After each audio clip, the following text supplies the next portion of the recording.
राज्यात लवकरच विधानसभा निवडणुकीचा बिगुल वाजणार आहे। पण या निवडणुकीच्या आधीच भाजप नेते नारायण राणे यांनी मोठं वक्तव्य केलंय। नारायण राणेंचं वक्तव्य महायुतीमधील घटक पक्षाचे प्रमुख नेते मुख्यमंत्री एकनाथ शिंदे आणि उपमुख्यमंत्री अजित पवार यांची चिंता वाढवणारं आहे।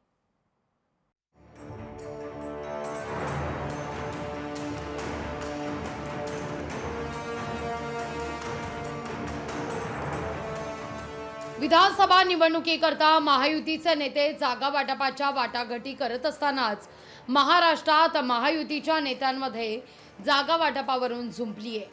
भाजपनं महाराष्ट्रात स्वबळावर निवडणूक लढवावी अशी मागणी होऊ लागली आहे। माजी मुख्यमंत्री आणि विद्यमान भाजप खासदार नारायण राणेंनी भाजपनं स्वबळावर 288 जागांवर निवडणूक लढवावी अशी मागणी केली आहे। सभेमध्ये किती जागा भाजपने लढवायला हव्या किंवा किती जागांवरती आपली प्लॅनिंग सुरू आहे लढवण्याची? मला तर वाटतं बीजेपीने 288 लढवलं। नारायण राणेंच्या मागणीनं शिवसेना थोडीशी सावध झाली आहे। नारायण राणेंनी आपलं मत मांडलं। राणेंच्या मताला त्यांचे पक्षश्रेष्ठी किती किंमत देतात हे ते पाहून घेतील असा टोला शिवसेना आमदार भरत गोगावले यांनी लगावलाय। पण 15 ऑगस्टच्या आत जागा वाटपाचा फैसला होईल असंही त्यांनी म्हटलंय। आम्ही पण निवडून आलेले आमदार आहोत, असं नाही आहे की आम्ही निवडणूक लढवलीच नाही। त्यामुळे जे मुख्यमंत्री दोन्ही उपमुख्यमंत्री जे बोलतील ठरवतील जे ठरल ते आम्ही सगळे मानणारे लोक आहोत। त्यामुळे कोण किती मागितलं आणि किती काय ते नंतर तुम्हाला एक 15 ऑगस्टच्या आत बाहेर कळेल। राणेंच्या मागणीनुसार भाजपनं स्वबळावर लढावंच असा कुत्सित टोला भास्कर जाधव यांनी लगावलाय।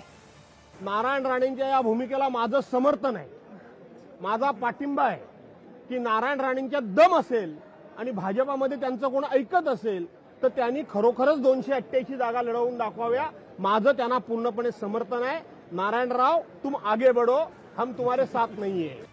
महायुती जागा वाटपाच्या प्राथमिक चर्चा सुरू झाल्यात। चर्चेला सुरुवात होतानाच महायुतीतल्या कुरबुरी बाहेर येऊ लागल्यात।